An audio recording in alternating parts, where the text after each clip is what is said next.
안녕하세요. 오늘은 폐혈증에 대해서 알아보겠습니다. 폐혈증은 단순한 감염과는 차원이 다르고 전신에 균이 퍼지고 진행되어서 생명을 위협하는 상태를 말합니다.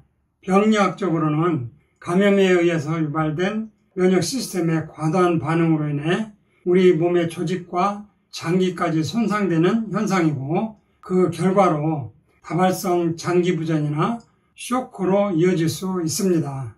2016년 개정된 셉시스3 기준에 따르면 폐혈증은 감염으로 인해 발생한 장기 기능장애로 정의되고, 소파 점수가 2점 이상 상승한 경우 폐혈증으로 진단합니다. 그렇다면 어떤 경우에 폐혈증이 잘 생길까요?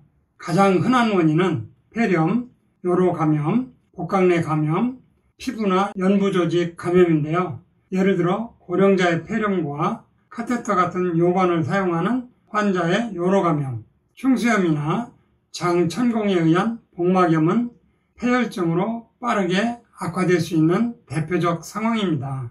특히 감염균이 혈류를 통해 전신으로 퍼지는 경우가 위험하고, 혈액을 통한 혈행성 감염은 폐혈증 진행 가능성이 매우 높습니다. 폐혈증은 누구에게나 생길 수 있지만 일부 집단에서 훨씬 더 잘 발생합니다. 대표적으로 고령자, 신생아, 면역억제 상태의 환자, 암 환자, 장기 이식자, 스테로이드 장기 복용자, 그리고 당뇨병 환자나 중증 만성질환자가 잘 걸리게 됩니다. 이런 분들은 면역 기능이 저하되어 있고 감염을 빠르게 억제하지 못하기 때문에 균이 쉽게 전신으로 퍼지게 됩니다. 또한 병원 내에서 사용하는 의료기기도 폐혈증 위험을 높입니다. 도뇨관, 중심정맥관, 인공호흡기 등은 세균이 인체로 침입하는 경로가 될 수 있고, 이를 통해 감염이 발생할 경우 전신염증 반응으로 확산되기 쉽습니다.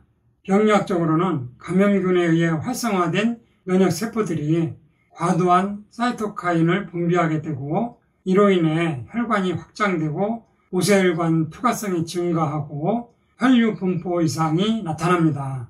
결국 세포로 충분한 산소가 전달되지 않고 여러 장기들이 기능을 잃게 되는 것이 폐혈증의 핵심 병리입니다.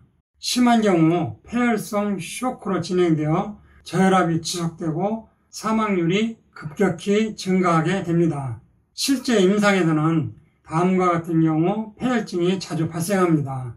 예를 들어 요양병원에 입원 중인 고령 환자가 폐렴에 걸려 고열과 의식 저하를 보이는 경우, 도뇨관을 사용하는 노인 환자에서 소변 감염 후 혼수 상태에 빠지는 경우, 항암 치료 중 백혈구 수치가 낮은 환자에서 발열 후 폐혈증 쇼크로 빠지는 경우 등입니다.